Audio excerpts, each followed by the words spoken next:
Hello friends, welcome back to our YouTube channel. आज के इस वीडियो में हम बात करेंगे अबाउट रेजिडेंट वेलफेयर एसोसिएशन, जिसे हम RWA भी कहते हैं। तो RWA basically is a kind of association of person और ग्रुप ऑफ पर्सन मिलके एक टाइप की ऑर्गेनाइजेशन करते हैं फाइल, जिसका काम होता है सोसाइटी को मेंटेन करना। क्योंकि जब जहाँ 10, 15, 20 लोग रहते हैं एक साथ या फिर उससे ज़्यादा, तो वहाँ पे सबसे इम्पॉर्टेंट चीज़ रहती है कीप अप, मेंटेनेंस। वो कैसे हो? तो वो मेंटेनेंस ही मेन रीज़न है टू फॉर्म अ RWA। इस RWA का ही काम है कि वहाँ पे कौन से लोग रहेंगे, कौन नहीं रहेंगे, वहाँ की मेंटेनेंस के लिए वहाँ पे कोई इवेंट्स वगैरह होती है तो उसमें क्या चीज़ें कैसे होंगी वो, और अगर कभी किसी को कोई इशू आती है तो वो सब चीज़ों के लिए भी वो RWA ही ध्यान रखती है इन सब चीज़ों का। और RWA को फॉर्म करने के लिए एटलीस्ट वी नीड 7 पीपल। 7 लोगों से कम में हम RWA फॉर्म नहीं कर सकते हैं, मिनिमम 7 चाहिए, उससे ज़्यादा फिर state to state it matters. RWA is basically maintained by the state government। RWA का ये भी काम रहता है कि वो सारे मेंबर्स से एक सब्सक्रिप्शन मनी लेती है हर महीने या हर क्वार्टरली, जैसे भी वो लोग मिलके डिसाइड करें, और फिर उसी पैसे से ये सारी चीज़ें मैनेज होती है। और वहाँ पे सबसे मेन चीज़ ये है कि they can not have a profit motive, क्योंकि obviously it is not a business, it is just for a cooperation of the people to maintain the things. So profit cannot be the motive. RWA is regulated under Societies Registration Act 1860। अब इसमें जो authorities होती हैं form करने की, वो होती हैं president, vice president, general secretary, treasurer, executive members.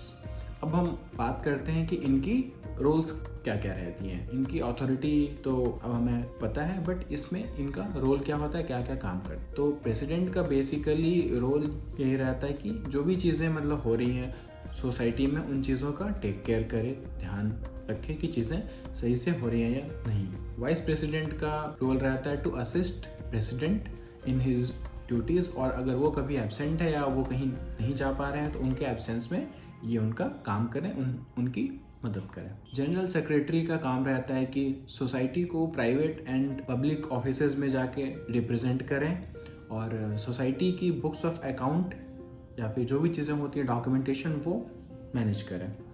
उसके बाद आती है सेक्रेटरी का काम रहता है जनरल सेक्रेटरी को हेल्प करना या उनके एब्सेंस में उनको रिप्रेजेंट करके बाकी के काम करवाना। उसके बाद आता है ट्रेजरर का बेसिकली काम रहता है to get the subscription money, manage the amount, fund manage करना, बेसिकली उसका काम रहता है कि कैश वगैरह जहाँ भी पैसे की चीज़ें हो वहाँ वो करे manage, and maintain the books as far as the money is concern. और लास्ट में रहता है एक और, वो है executive members. They are basically the members who help in to the day to day activities of the RWA। तो ये थे बेसिकली अथॉरिटीज़ जो कि RWA में जनरली लोग करते हैं फॉर्म। अब हम बात करते हैं कि how to form a RWA।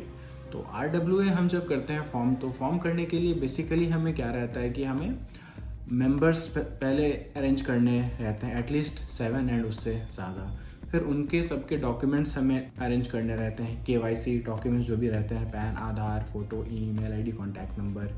उसके बाद हमें उसकी एग्रीमेंट नहीं, एक ट्रस्ट डीड होती है, वो हमें करना रहता है फॉर्म, जिसमें बेसिक रूल्स एंड सारी चीज़ें रहती हैं कि RWA उसे मेंटेन करेगी और उसके बाहर कभी कुछ काम ऐसा नहीं करेगी। वो ट्रस्ट डीड बनाने के बाद हम उसे जनरल सेक्रेटरी, प्रेसिडेंट से करवाते हैं साइन करवाने के बाद हम उसे फिर रजिस्ट्रेशन के लिए करते हैं file to the societies department. फिर वहाँ पे वो डॉक्यूमेंट्स वेरीफाई करते हैं, सारी चीज़ें चेक करते हैं, और फिर वो हमें 15 to 20 डेज़ में सर्टिफिकेट अलॉट कर देते हैं, जिससे कि हमारा फिर वो लीगली वैलिड हो जाता है। एक बार जब ये सर्टिफिकेट और ये डीड रेडी है, उसके बाद हम इसका पैन कार्ड भी अप्लाई करते हैं, क्योंकि इनकम टैक्स हमें तभी वैलिडिटी देगा जब हम उसे एक पैन नंबर से अलॉट करवाएंगे, क्योंकि separate legal entity pan number के बाद ही बनती है। तो इस तरीके से हम RWA कर लेंगे फॉर्म। अब फॉर्म करने के बाद ये आता है कि what are the powers of the RWA। तो RWA का जो पावर रहता है वो बेसिकली सारी चीज़ें रहती हैं, such as RWA has the power to refuse the joining of any member. RWA अगर चाहे तो किसी मेंबर को ज्वाइन करने से मना भी कर सकता है after giving a valid reason. फिर किसे ज्वाइन करना है, किसे नहीं करना है, सोसाइटी में क्या कैसे काम रहेगा, maintenance, employees management like peon वगैरह जो भी रहता है, या फिर क्लीनिंग के लिए जो भी रहते हैं, वो सब सारी चीज़ें सोसाइटी ही मैनेज करती है, RWA ही मैनेज करता है उसको। वो किसी मेंबर को टर्मिनेट भी कर सकता है on a valid ground such as for not attending the continuous meeting also. RWA also has the authority to implement the rules and the things that are to be maintained in the society for a proper decorum. Financial year of a RWA is just as financial year for any other organization or companies, that is from 1st April to 31st March. अब हम बात करेंगे about funds of the RWA. तो funds basically which are gained by the subscription or the donation amount received by the members, received from the members. तो वो पैसे एक scheduled bank में डिपॉजिट करना रहता है आपको, and has to be properly maintained by general secretary और president, and every year and the funds has to be and the books has to be audited by a chartered accountant. अब हम बात करेंगे about how are members elected.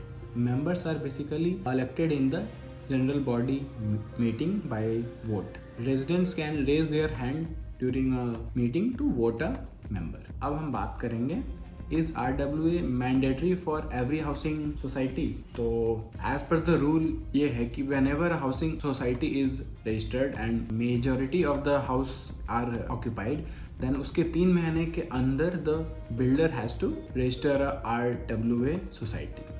If he doesn't does that, then the members have the authority and they can register it themselves. They need not wait for the builder. अब बात करते हैं कि do RWA have statutory powers? क्या वो कुछ भी कर सकते हैं? तो नहीं, ऐसा नहीं है. RWA is just for a help of the members. It does not have any rights that can infringe the ownership of the property. अगर किसी की प्रॉपर्टी है तो उसकी प्राइवेसी या स्पीच के ऊपर दे can not do anything, they have their own rights. तो ऐसा नहीं है कि अगर कोई सोसाइटी में रह रहा है तो RWA अपने मन से उसे निकाल दे, या फिर कोई भी ऐसी काम करे जो उसे पसंद नहीं है या फिर नॉट इन गुड फेथ है. हाँ, अगर वो सोसाइटी के लिए एज अ होल कुछ ऐसा नेगेटिव है तो अलग चीज़ है, where majority of the members also help, but अगर वैसा नहीं है तो they can not do any. अब बात करते हैं about income tax of the society. Income tax of the RWA.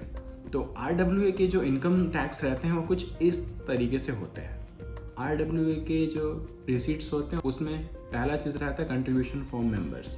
तो जो कंट्रीब्यूशन रहता है वो basically is for maintenance charges, electricity charges, peon expenses. तो these are basically for the expenses of the society only. इसमें कोई भी income नहीं है, इसीलिए that is not taxed and that is considered as an exempt income as long as it is completely spent. अगर कोई extra funds रह भी जाता है इस हेड में तो फिर वो नेक्स्ट ईयर के लिए कैरी फॉरवर्ड हो जाता है एंड उस पर कोई भी टैक्स पेबल नहीं होता. नेक्स्ट है interest earn from cooperative bank. तो अगर सोसाइटी के पास कुछ एक्स्ट्रा फंड है जो कि they have deposited in the cooperative bank, तो उससे जो इनकम अर्न है that is 100% exempt under section 80 PD. That is because of principle of mutuality, क्योंकि दोनों कोऑपरेटिव सोसाइटी में ही आती है, बैंक्स पे और ये RWA पे. तो इसीलिए that is 100% exempt as per the income tax act. Dividend received. All the dividends are also exempt under section 1030. Rentals received from members for utilizing the facilities such as rental from terrace functions या फिर कोई भी ऐसी functions जो भी मतलब होती है वहाँ पे society members से कुछ पैसे चार्ज करती है. That is also exempt thanks to the principle of mutuality. अब बात करते हैं कि income which are taxed. So any interest earned from banks other than cooperative banks are taxed. Rental income from advertisement hoardings. अगर society में या उसके बाहर दे हैव होर्डिंग जहाँ पे कि कोई भी कंपनी या कोई भी बाहर के लोग एडवर्टीजमेंट करवाते हैं तो उससे जो भी आते हैं पैसे that is taxable. Rental from mobile cable towers, mobile tower या फिर कोई भी ऐसा टावर जो लगा हुआ है उससे जो भी पैसे आते हैं that is also taxable. Rentals received from non members for utilising the facility of the society is also taxable for the obvious reason. तो आज के इस वीडियो में होपफुली आपको मैंने RWA के बारे में एक बेसिक आइडिया दे दिया है कि आपको इससे कैसे रजिस्टर करना और क्या क्या चीज़ें रखनी होती है ध्यान। फिर भी अगर कुछ ऐसी चीज़ें हैं जो हमने कर दी है मिस, तो आप प्लीज़ इस वीडियो के नीचे सेक्शन में कमेंट करें and we will be happy to help you and you can also reach out for the help of registration of the society. We will be happy to help you with the same, since we are a team of CA, CS and lawyers and expert in the fields. Thank you so much. Do subscribe the channel and share it with others to help them.